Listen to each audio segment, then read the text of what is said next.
ಇದು ಇತ್ಯರ್ಥ ಮಾಡ್ಕೋಬೇಕು ಅಂತ ಅಂದ್ಬಿಟ್ಟೇನೆ ಅವರು ರಾತ್ರಿ ಹೋಗೋಣ ಅಂತಂದ್ರೆ ನಾನು ಬೆಳಗ್ಗೆ ಹೋಗೋಣ ಬಿಡಕ್ಕ ಅಂತಂದೆ, ಕೇಳಲಿಲ್ಲ ಅವರು.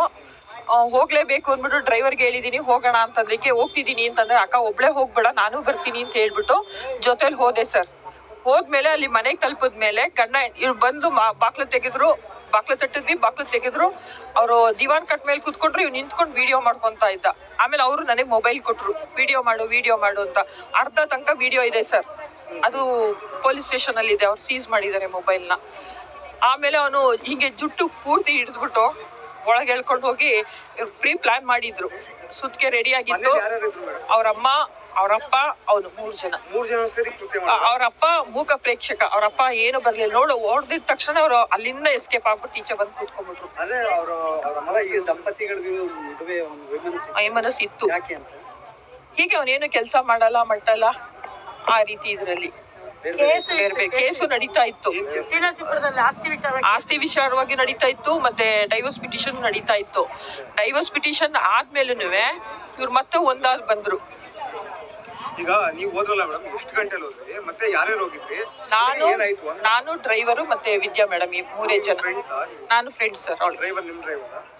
ವಿದ್ಯಾ ಮೇಡಮ್ ಕಡೆಯವರು ಸರ್, ನಮ್ ಡ್ರೈವರ್ ಅಲ್ಲ. ಅಷ್ಟೇ ಮಾತು ಬೆಳೀತು. ಮಾತು ಬೆಳೀತು ಸರ್. ಮಾತು ಬೆಳೆದ ತಕ್ಷಣ ಅವನು ಫುಲ್ ಜುಟ್ಟು ಹಿಂಗ್ ಹಿಡಿದ ತಕ್ಷಣ ಒಳಗಡೆ ಹೇಳ್ಕೊಂಡು ಹೋದ ಸರ್. ಅಲ್ಲಿವರೆಗೆ ಮಾತ್ರ ವಿಡಿಯೋ ಇದೆ ಸರ್ ನನ್ನ ಹತ್ರ.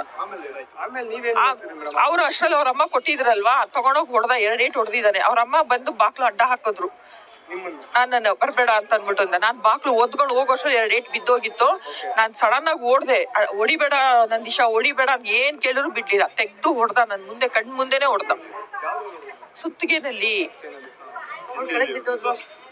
ಸ್ಪಾಟ್. ಬರೀ ತಲೆಗೆ ಇಷ್ಟೇ, ಇಲ್ಲೇ ಈ ನತ್ತಿಗೆ ಇಲ್ಲಿ ಹೊಡೆದಿದ್ದು ಅಷ್ಟೇ ಆಗಿತ್ತು. ಮೋಸ್ಟ್ಲಿ ಮಾಡಿದ್ರು ಅನ್ಸುತ್ತೆ, ಹೊಡಿಯೋಳ್ ಮಗ ಹೊಡೆದ್ ಮುಗಿಸೋಳ್ನ ಅಂತ ಅಂದ್ಬಿಟ್ಟೆ ಮಾಡಿದ್ರು ಅಷ್ಟೇ.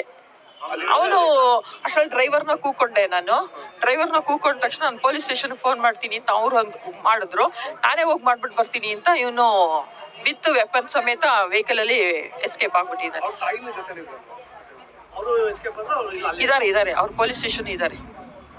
ಪೊಲೀಸ್ ಸ್ಟೇಷನ್ ತಂದೆದು ಏನು ಪಾತ್ರ ಇಲ್ಲ ಸರ್, ಅವ್ರು ಸುಮ್ನೆ ಮೂಕ ಪ್ರೇಕ್ಷಕ. ಏನಿಲ್ಲ ಸರ್, ಏನು ಮಾಡ್ಲಿಲ್ಲ ಅವ್ರು. ಇದಕ್ಕೆಲ್ಲ ಅವ್ರ ಅಮ್ಮಂದೇ ಡಾಮಿನೆಂಟ್. ಅದು ಗೊತ್ತಾಗ್ಲಿಲ್ಲ ಸರ್ ನನಗೆ, ಗೊತ್ತಾಗ್ಲಿಲ್ಲ. ಅವರು ಊರಲ್ಲಿ ಅವರು ಆತರ ತುಂಬಾ ಚೆನ್ನಾಗಿ ಇಟ್ಕೊಂಡಿಲ್ಲ ಜನಗಳನ್ನ, ಯಾರನ್ನು. ನಾವಿಲ್ಲಿ ಬಿಟ್ಟಾಗ 10 ಗಂಟೆ, ಅಲ್ಲಿಗೆ ತಲುಪಿದಾಗ 11 ಗಂಟೆ. ಘಟನೆ ನಡೆದಿದೆ 11 ಕಾಲು ರಾತ್ರಿ. ಅದೇ ಇವನೇನೋ ಕರೀತಾ ಇದ್ದಲ್ಲ, ಬಾ ಮಾತಾಡ್ಬೇಕು ನಿನ್ ಜೊತೆಲಿ ಅಂತ. ಅಷ್ಟು ಜೋರ್ ಮಳೆ ಬರ್ತಿತ್ತು ಸರ್. ಅಷ್ಟು ಮಳೆ ಶಬ್ದದಲ್ಲಿ ನಾನು ಕೂಗಿದ್ ಯಾರಿಗೂ ಕೇಳಿಸ್ತಿಲ್ಲ. ಆಮೇಲೆ ವಿಧಿ ಇಲ್ದೆ ಎದುರುಗಡೆ ಮನೆಯವ್ರು ಬಾಕ್ಲು ತಟ್ಟಿ ನಾವು ಕರೆದಿದ್ವಿ ಸರ್. ಆಮೇಲೆ ಒಬ್ಬೊಬ್ರಾಗ ವಿಷಯ ಗೊತ್ತಾಯ್ತು, ಬಂದ್ರು ಸರ್. ಇಲ್ಲ, ಹಾಸ್ಪಿಟ್ಲ್ ಕರ್ಕೊಂಬರಕ್ ಆಗ್ಲೇ ಇಲ್ಲ, ಸ್ಪಾಟ್ ಅಲ್ಲೇ ಹೋಗ್ಬಿಟ್ಟು